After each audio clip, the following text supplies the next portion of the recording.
গুগলি কিন্তু চোখের জন্য প্রচণ্ড উপকারী একটা জিনিস। আজকে গুগলি অতি সহজে বাটি চচ্চড়ি বানিয়ে আপনাদেরকে দেখাবো। অনেকেই কিন্তু গুগলি খেতে ভীষণ ভালোবাসেন, কিন্তু রান্নাটা ঠিক করে করতে পারেন না। একদম সহজ পদ্ধতিতে কোনো ঝামেলা ছাড়াই আজকে বানিয়ে দেখাবো। গুগলিগুলো বাজার থেকে কিনে এনে খুব খুব ভালো করে ওয়াশ করে নিতে হয়। খুবই নোংরা থাকে, বারবার নুন জল দিয়ে ঝুড়ির মধ্যে এটাকে ধুয়ে ধুয়ে পরিষ্কার করতে হয়। সর্ষের তেলে দুটো বড় সাইজের পেঁয়াজ কুচিয়ে দিয়ে দিলাম। পেঁয়াজটা হালকা ভাজা হয়ে গেলেই দিয়ে দেবো গুগলি। একদম ধুয়ে জল ঝরিয়ে রাখা গুগলিগুলোকে জলটাকে একদম ঝরিয়ে দেবেন, তা নাহলে কিন্তু আঁশটে গন্ধ ছাড়বে। আর আমি গুগলি কিন্তু সেদ্ধ করে জলটা ফেলবো না, তাহলে কিন্তু উপকারিতা নষ্ট হয়ে যাবে। বড় সাইজের একটা টমেটো কুচিয়ে নেবো। 2 চামচ দিলাম রসুন বাটা। রসুন বাটাটা বেশি লাগবে, কারণ গুগলিতে একটা আঁশটে গন্ধ থাকে, সেই আঁশটে গন্ধটা কিন্তু কেটে যাবে এই রসুন বাটার জন্য। টমেটোটা কেটে নিয়েছিলাম, নিয়ে দিয়ে দিলাম, দিয়ে আবার ভালো করে মিশিয়ে নেবো। কোনোটাই কিন্তু খুব ভালো করে কষানোর এখানে দরকার নেই।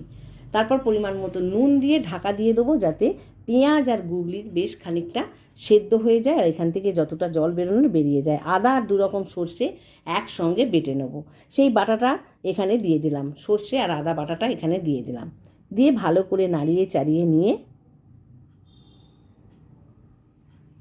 রান্না করে নেব।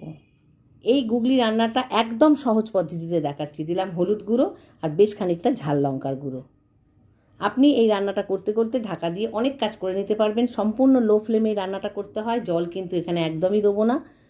আর একদম শুকনো শুকনো রান্না হবে। গরম শুকনো ভাতে কিন্তু দুর্দান্ত লাগে খেতে।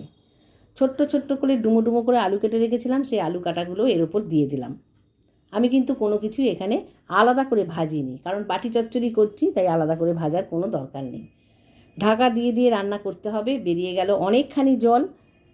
এরপর দিয়ে দেবো বেশ খানিকটা গোটা রসুন। প্রথমেই বললাম রসুনটা দিলে এই গুগলির আঁশটে গন্ধটা কেটে যাবে, কারণ গুগলিটা আমি সেদ্ধ করে জল ফেলিনি। কাঁচা লঙ্কা দিয়ে দিলাম, গোটা গোটাই দিলাম। রান্না করতে করতে লঙ্কাটা একদমই এখানে গলে যাবে। ঢাকা দিয়ে দিয়ে রান্নাটা করতে হবে। যদি ইউটিউব থেকে দেখে থাকেন, চ্যানেলটা সাবস্ক্রাইব করে নেবেন। ফেসবুক থেকে দেখলে পেজটা ফলো করে রাখার অনুরোধ করছি। আর আমার ভিডিও যদি ভালো লেগে থাকে, তাহলে প্লিজ একটা লাইক করে দেবেন, আর বন্ধুদের সঙ্গে শেয়ার করে নেবেন আমার দেওয়া ভিডিওগুলো। আবারও ঢাকা দিয়ে দিলাম। দেখুন জল কিন্তু একদম কমে গেছে, রান্নাটা কিন্তু অলমোস্ট একদম রেডি। এরপর নাড়িয়ে নেব, নিয়ে ভালো করে খুন্তির সাহায্যে আলুগুলোকে এরকম গেলে গেলে দেবো, কারণ আলুগুলো হয়ে গেছে সেটা আপনি দেখিয়ে দিলাম। তারপর দিলাম একটু কাঁচা সর্ষের তেল, আর সবশেষে দেবো একটু ধনেপাতা। তারপর নাড়িয়ে মিনিট 10 ঢাকা দিয়ে রাখলেই একদম রেডি হয়ে যাবে পরিবেশনের জন্য। গরম শুকনো ভাতে খেয়ে অবশ্যই জানাবেন আপনাদের কেমন লাগলো রান্নাটা।